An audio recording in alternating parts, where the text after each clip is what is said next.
My lord, ఈ 1 gram గాడు తనని తాను పేదవాడి బంగారం అని చెప్పుకుంటున్నాడు. వీడి రేంజ్ ఎంత, నా రేంజ్ ఎంత? వీడికి అసలు నా విలువ ఉందా? నేను 22 క్యారెట్ బంగారం, మై లార్డ్. తరతరాలకు నిలిచే సంపద నేను. పెళ్లిళ్లలో పండుగల్లో గౌరవంగా ధరించేది నన్నే.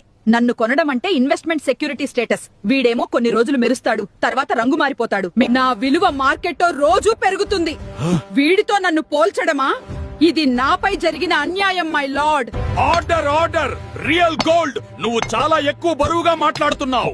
1 గ్రామ్ నిశ్శబ్దంగా ఉందని తక్కువ అంచనా వేస్తున్నావా? మై లార్డ్, ప్రతి ఒక్కరికి బంగారం కొనగలిగే స్తోమత ఉండదు. కానీ అందంగా కనిపించాలనే ప్రతి అమ్మాయికి తక్కువ ఖర్చులో అదే మెరుపు ఇస్తాను. ఫంక్షన్లలో, పార్టీల్లో, సెల్ఫీ టైంలో ఆత్మవిశ్వాసం పెంచేది నేనే. నేను ఇన్వెస్ట్మెంట్ కాదు, కానీ అందరికీ అందుబాటులో ఉన్న ఆనందం. కోర్టు అన్ని విషయాలు పరిశీలించింది. రియల్ గోల్డ్ సంపద, భద్రత, దీర్ఘకాల విలువ.